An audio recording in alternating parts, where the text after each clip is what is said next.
Treasure hunting weekend mga katiyats. Kami ngayon ay papunta sa isang old tuog tree. Talagang napakataas ng tuog na ito. At meron siyang pako na malalaki. Hindi lang isa ito. Mayroong dalawang napakalaking pako. At malalayo ang distansya nito. Kaya hindi ito pwedeng hagdanan na ginagamit ng itong nangunguha ng pugad ng ibon. Kasi kung ano yan, sa pugad ng ibon yan na parang hagdan, ay dapat yung kayang ano lang, maapakan. So kasi yan, ang distansya ng mga yan ay nasa 5 meters kada isa. So hindi higanti ang umaakyat dyan, hindi yan maaabot ng paa. So hindi yan para sa ibon. Hindi para sa panghuli ng pugad. Ayun yung isaw nasa itaas, ang layo. So kung hagdanan pa yan, hindi kayang anuhin yan ng huli ng ibon. Hindi kayang apakan niya. So ibig sabihin, pwedeng marker ito for treasures. Ngayon, para makasigurado, ay aming dinetect, ginagamitan ng dowsing ng pendulum, and finally ng ating scanner.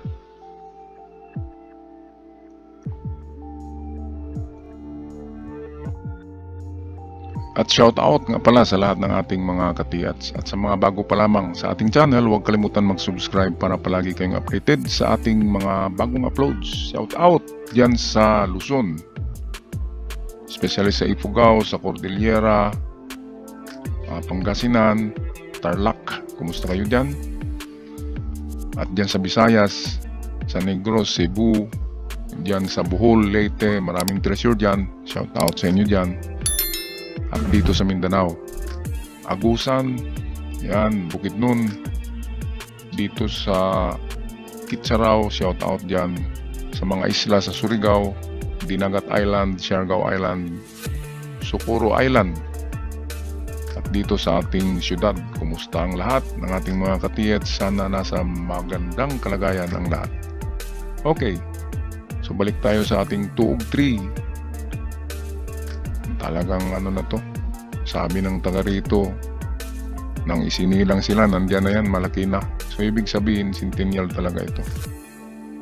At itong pinagtataka nila, bakit merong napakalaking pako na pinako sa itaas. Kaya atin ito tinitingnan, i-detect natin at i-scan kung merong detection. Okay, kasama ko ang aking team, the pendulum and the invisible man. Nandyan lang yan, hindi nakikita. Okay. Ayan o, kunti na lang ang dahon ng kahoy. Kaya matagal na talaga ito na klaseng kahoy na tuog. So gamit ng ating Asuba Proton LB16. Talagang ano to, powerful scanner. Kasi 16 sensors. Ang unang lumabas niyan, isa lang eh. 1 sensor and then 2 sensor. Kasunod, 4 na sensor and then merong 8. LB8. Ngayon ina-upgrade ng Proton, ginawang 16. Kaya wala na sigurong lalabas na ano diyan, na 18 or 20 sensors. Yan na siguro ang huli. Kasi mabigat na siya, ang dami kasing ano niyan. Bawat sensor kasi niyan ay coil yan. So talagang mabigat siya. Ngayon meron akong tip sa inyo mga katiyats tungkol sa inyong Proton. Kung sino man ang may Proton dyan, ay huwag kayong mag-scan ng mainit na panahon. Kasi hihina ang aura. And then ang reading nyo ay hihina din. Akalain nyo na natural lamang ang na-scan nyo na mga object. Kasi ang value niya ay mababa. Pero kapag balikan nyo yan sa oras na alas 5, ganyan, alas 5, 5:30, yung eksakto pang nawala ang araw, yung pagbaba ng araw, mga 4:30 or 5 ba yan na bababa ang araw sa lugar. Ayan na yung time na maganda. At huwag rin kayo mag-scan kapag tag-ulan.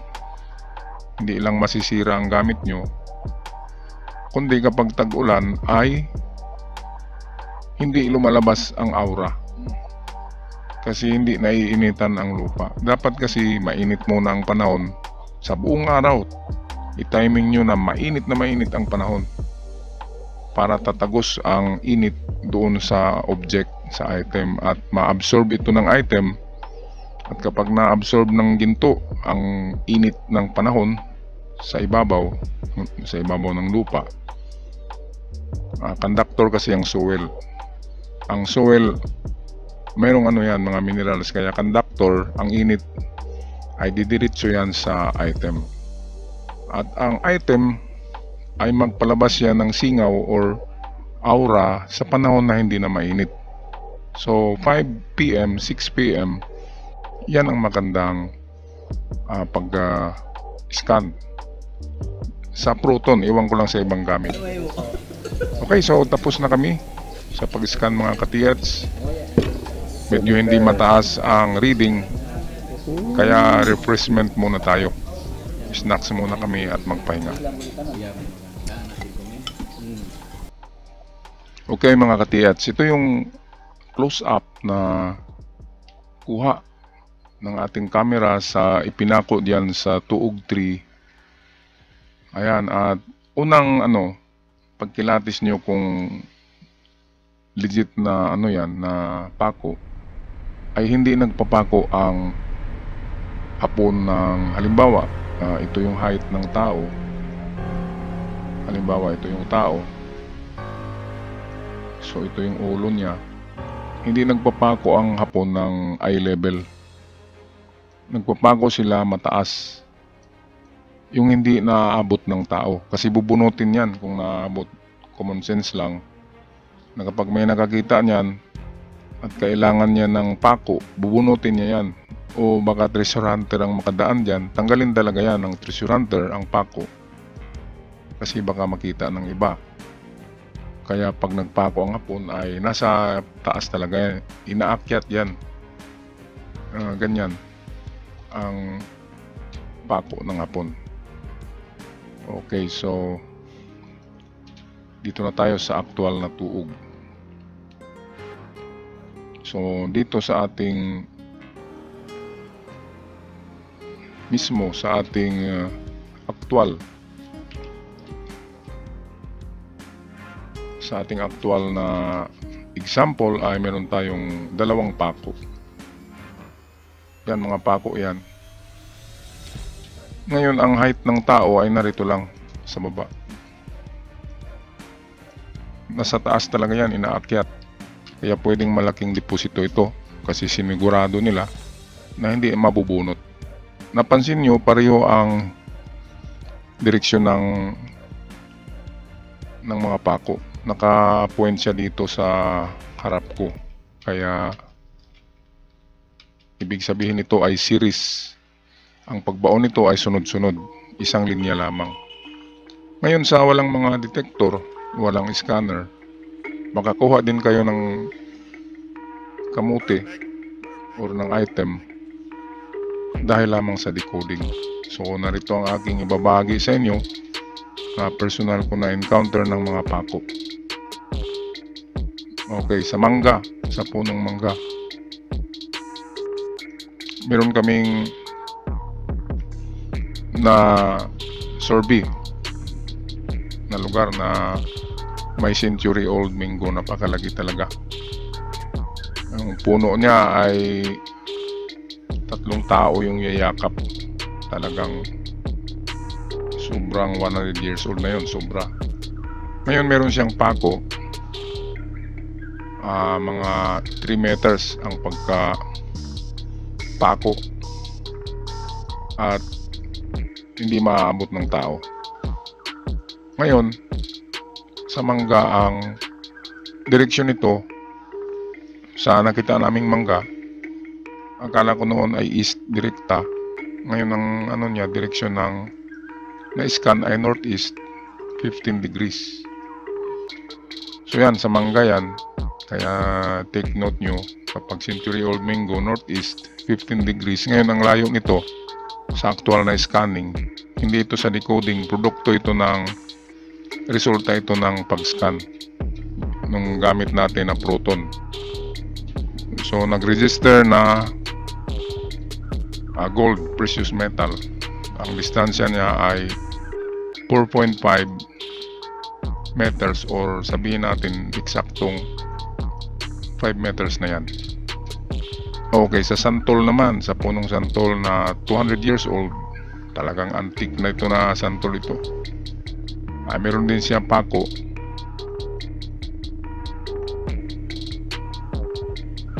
At nang i-scan namin ay nasa eksaktong 7 meters, eksaktong east.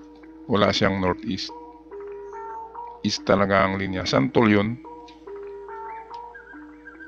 Ayan, so meron na tayong dalawang kahoy na decode. So 7 meters sa santol, 5 meters sa mangga. Yan, siguraduhin nyo lang na more than 80 years old ang puno, or 100 years old. Kasi paano papakuan ng Hapon noong World War II kung maliit, di ba? So ibig sabihin malaki na yan na kahoy noong panahon ng Hapon, nasa sabihin natin 20 years old. Kaya 100 years old, centennial old tree ang may mga pako. So dito i-decode natin ito. Dalawang pako magkapareho. Ito yung ground eh, ito. Itong nilagyan ko ng guhit. Ito yung ground. Sa baba konti. Ngayon itong distansya nitong dalawang pako, mga pako kasi yan, yung itong itim. Ang distansya niyan ay pareho. So ito, ang unang pako ay isang item ito. Ngayon, ang paghanap niyan ay kunin nyo lang ang height. Ang height nito, ang taas, galing sa ground at papunta dyan sa pako. So, galing sa ground, dyan sa pako. Kunin nyo ang distansya niyan. Kapag nakuha nyo yan, itumba nyo papunta sa east. Okay, papuntang east. Yan. Kung saan nakaharap yan. Kung hindi east nakaharap, doon nyo itumba sa kung saan nakaharap. So ito na, ito yung unang distansya ng item. Ang height from the ground to the nail. So ito, una ito. Ang sukat niyan ay ang taas ng ano, ang haba ng pinagpakuan. So una, ito yung pinakauna.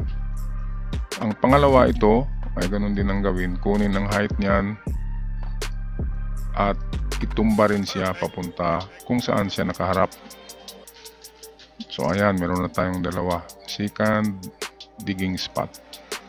So sa ganito na dalawang pako na malayo ay yan ang kanyang distansya. Ngayon merong puno rin na ang pagkapako ay tag 2 inches lang ang ganyan ng pako. Ganyan, halimbawa ito. Merong sunod-sunod na ipinako 4. Pero 2 inches lang ang distansya. So ang ano niyan, ang meaning niyan ay hindi katulad nitong ating tinalakay. Ang meaning nito, ang bawat pako ay 1 meter. So merong 2 meters, 3 meters, 4 meters. 4 meters distance kung saan nakaharap. Ang 4 na magkadikit na pako. So iba ang kahulugan niya sa ating example. Kaya wag maguluhan, mga ka-TH. At kung 3 lang naman na nagaganyan, 3 meters pa rin yan. At kung isang pako na nagaganyan, nakabaluktot, ibig sabihin niya sa front, sa baba. So dumidistansya lang siya ng, kasi front malapit, pwedeng 1 to 3 meters in front kapag binaluktot ang ulo ng pako. So yan ang mga sikreto ng mga pako. Meron pa ring isa, yung pinako na nakaslant na nakaganyan. Ito yung ulo. So ito naman ang sundan ay ang inclination or degree ng pako. So ang kanyang degree, ang kanyang pag-slant ay ganito.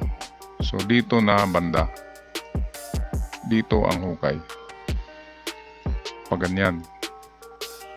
Pag baliktad naman, nakaganyan ang pako mga katiits. Lagi tandaan kung saan yung ulo.